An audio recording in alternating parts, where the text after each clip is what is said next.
Corvettes, performance examples from GM, muscle cars from Ford. This is the Apex Collection. Hello there, I'm Steve Matchett, and I'm joined by my good friend and Mecum technical analyst, Bill Stevens. All of these wonderful pieces of Americana, they must fall directly into your wheelhouse. Moreover, every car we see today will join us at the Dana Mecum Spring Classic Auction in Indianapolis in May. Now, I have to say, Bill, I'm always staggered by the quality of the cars on offer from the Apex Collection. So let's start right here, the 1965 396 Corvette. First year for the big block. The Corvette, that L78 396 with 425 horsepower.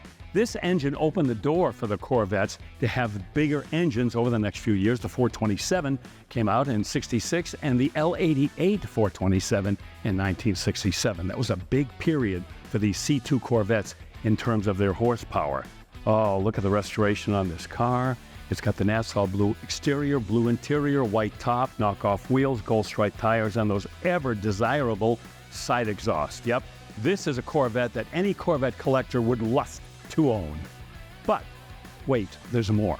We're standing next to this 1970 Corvette LT1, another highly collectible Corvette. The LT1 and the Corvette debuted in 1970 with 370 horsepower out of the 350 cubic inch engine. Now, let's go back to 1957, when the Corvette had a fuel-injected 283 that made 283 horsepower, and much was made about that 1 horsepower for 1 cubic inch. Look at this. 13 years later, we've got a 350 with 370 horsepower. Just to give you an idea of where engine technology had gone during those 13 years, thanks to Zora Arkus Duncop. 4-speed, of course, look at the restoration on this car. It is without fault. And let's stay in the C3 generation, Steve, with his 1972 Corvette. And the big story here, this is a survivor.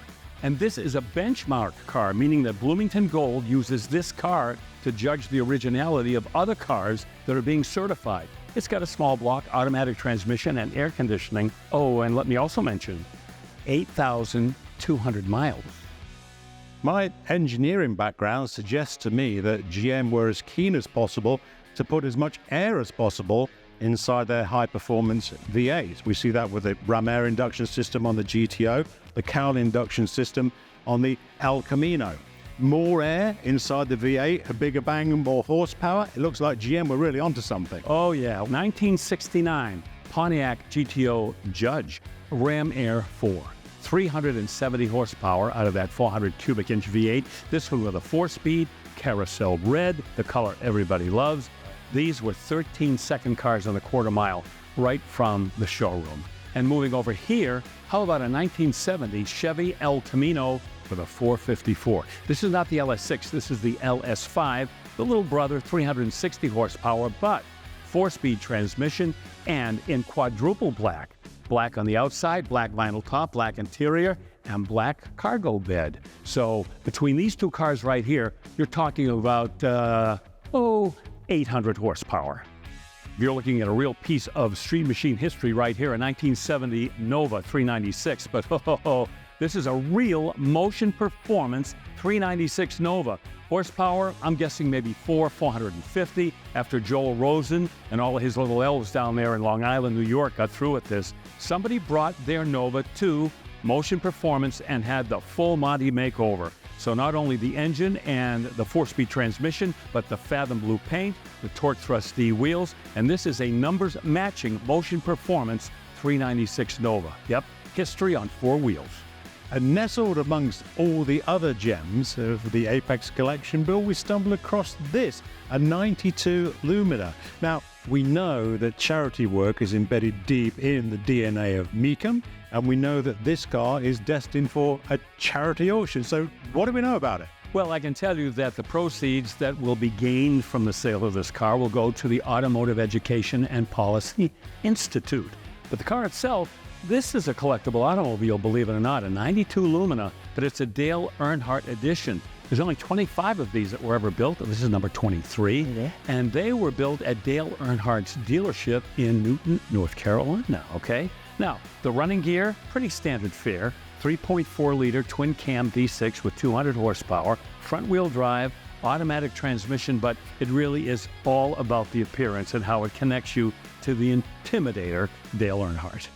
Well, we've been treated to a beautiful variety of cars from General Motors, and we're now surrounded by an equally beautiful variety of cars from Ford. So let's start right here, Bill. A 1933 Ford 5-window coupe. I know it's got a flathead V8. Beyond that, teach me about it. Well, it does have a flatty in it, a 221 cubic inch flathead V8 with 75 horsepower, which is 10 horsepower more than the year before. This car has a rumble seat. That was a pretty popular deal back in the 1930s, and some other little trinkets like those cowl lamps right here, kind of add a little bit more bling to the outside. The car looks black from most angles, but with the light reflecting off of it, you can see it's a very dark green with this very fine pinstripe that goes stem to stern over black fenders. Now, this car has been completely restored and never modified. It's all original. And from one beautiful Ford to another. Because the next car we're going to share with you is a 1956 T-Bird. Now, we know that Mecum collectors love a car with a good story, and boy, oh boy, does this T-Bird have a good story, because it was owned by Howard Hughes, creator of the Spruce Goose, celebrity recluse. Well, this was the second year for the Baby Bird, the first series of Thunderbirds that debuted in 1955, of course. And yes, Howard Hughes may have been a little eccentric, but he had unimpeachable taste in fine automobiles, as this car proves. Fiesta Red, great color, and the contrasting red and white interior inside. Under the hood, we've got a 312 cubic inch V8 with 225 horsepower, automatic transmission, a very easy and fun car to drive. The other thing about this, you mentioned Howard Hughes, on the firewall, there's a little branding plate that shows Hughes Aircraft. So this definitely was old Howard's ride, and I'll tell you, this is a real dreamboat. Special indeed. And talking of special, when I think of special Fords from the 1960s, for example, the name Mustang always comes to the fore. We are surrounded by some of these beauties. Tell me about them. Let's start with the one right behind us here. It's a 1965, the first year for the Mustang, really. It's a fastback, a 2+2, and it is a 289 V8. But I like the double red line tires, and those style steel wheels really make it jump out. Next to it, 1969 Mach 1, first year for the Mach 1. This was a quick little car and a great restoration as well. Right. Let's go to 1966, second year for the 2+2 fastback. This one also a V8 car. Love the green, and once again, the wheel treatment. How about the style steel wheels? And you've got those double red line tires. That's a car I think any Mustang collector would love to call their own. Yes, I mentioned the Boss 429. Here is one right here in the maroon. And this one with the semi-Hemi 375 horsepower 429, very much underrated. And they all came out in 1969 with 4-speed transmissions and the limited slip or traction lock rear end with a 391 ratio. Well, Bill, all the Mustangs that we've seen from the Apex collection today are quite outstanding. But if we want to take the story of the Mustang to the next level, surely we have to be thinking about Carroll Shelby, the Shelby Mustangs. We have a whole full house of Shelby Mustangs here in the Apex collection of a 1968 GT350. Now, in 1968, they went from the 289 to the 302 in the small block Shelbys. This one has 250 horsepower, automatic transmission, and that classic Shelby paint scheme, the Wimbledon white with the blue Le Mans stripes. And let's go in descending order. 1967, we see this GT350, and this has that 271 base K-Code engine that's been pumped up Shelby style to 306. This one with a 4-speed transmission. And parked next door as we go to a year earlier. Oh, this car, Stephen. This is a 1966 Shelby GT350, but it's a carryover, one of 252 that was taken from 1965 and converted into a 1966. And again, it has that classic Shelby paint scheme, and it has a 4-speed transmission and all of the other things you would expect on a 65, now on a 66, including those beautiful 5-spoke Shelby wheels. This car represents, I think, in the mind of a lot of people, what a Shelby Mustang should look like.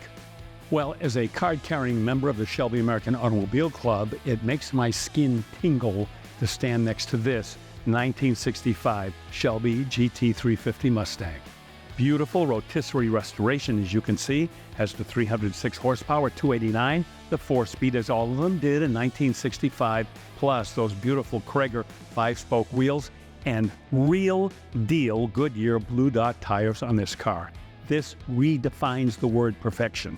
Well, Bill, you've educated me a lot on classic Mustangs, and I've really enjoyed what you showed me. But did I not see a couple of late model Cobras back down yonder? We did indeed.